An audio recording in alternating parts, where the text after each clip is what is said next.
Deep down in old country lived a community of skunks.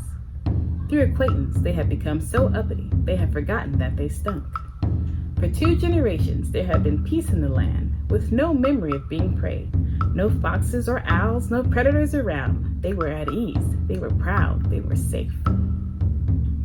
In a humble borough just outside of the city lived an old veteran named Tank, who in his day of glory helped win the War of Worry.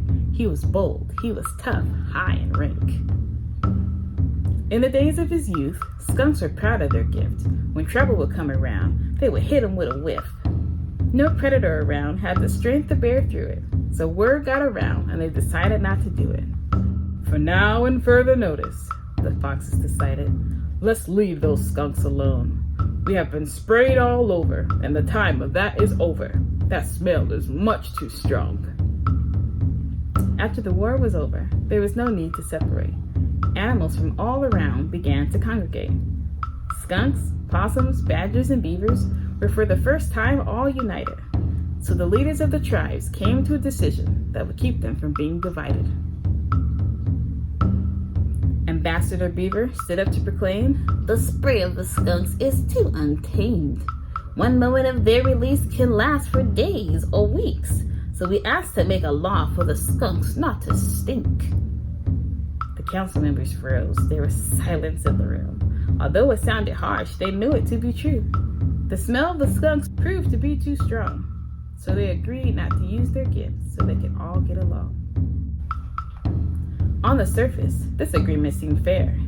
The skunks did have control of what they put in the air. But there was one thing they overlooked when their spray was forsook. Their smell was the reason for peace, and without it, they were vulnerable. They were weak. Time went by, and the skunks grew accustomed, and their city became great. For years and years, every newborn skunk was told it was wrong to stink. One day, out in the field where the little ones play, there was a fox not very far. He kept his distance as he stayed and watched. Hunting for prey was his art. A member of his pack noticed he was about to pounce, so he stopped him right away.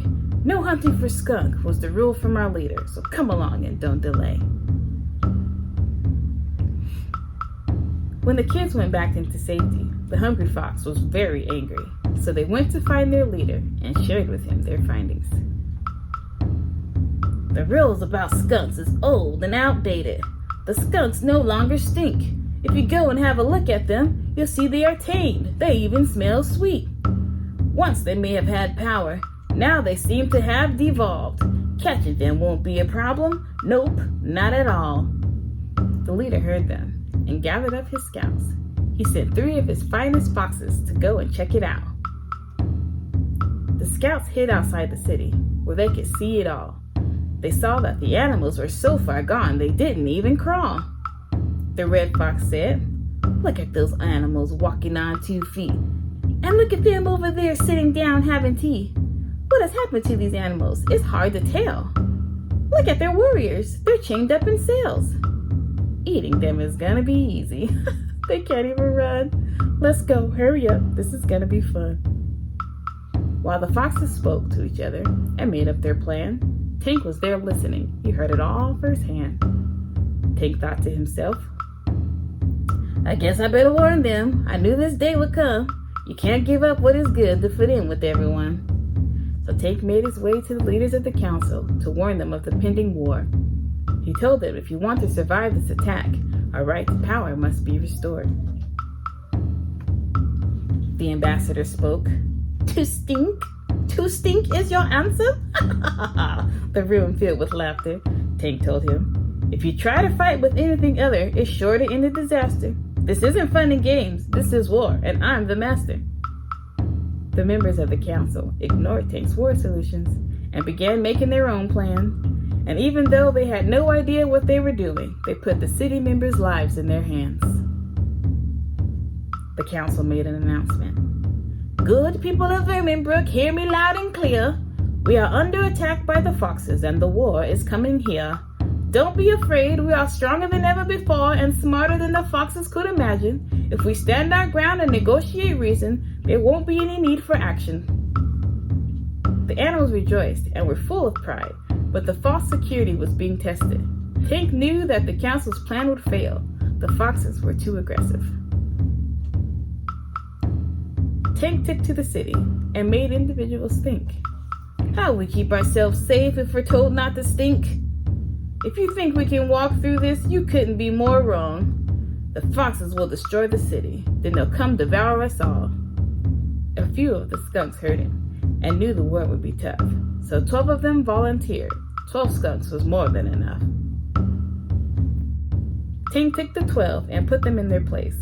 He placed them on the city gate so everyone would be safe. He told them, "Everyone, be brave and wait for my signal. Stay in your spot, don't move, shake, or wiggle. When the time comes, stand tall and proud, then unleash the fury inside you, release it from your bowels." The rebel skunks did what they were told. They were warriors again, like the days of old. Later that day, the foxes came, and the council began to worry.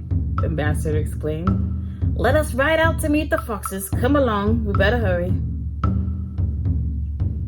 They went out there to meet the foxes, but it didn't go as planned. Before they could finish their talk, they were buried neck deep in sand. Tink watched from a distance, making sure they weren't harmed. But when the foxes ready to pounce, Tink sounded the alarm. "Fire!" Tink yelled from the top of his lungs. Then the gas was released from the bums of the skunks.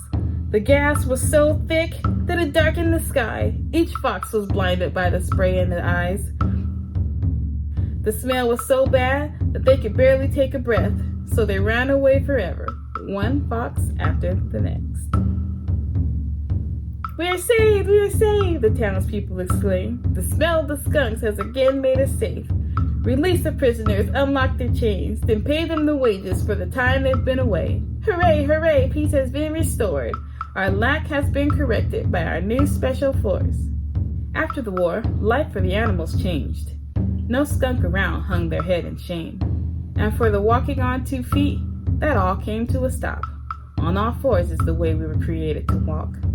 And as for the uppity attitude, they had left it behind. Everyone were themselves, no big you and little I's.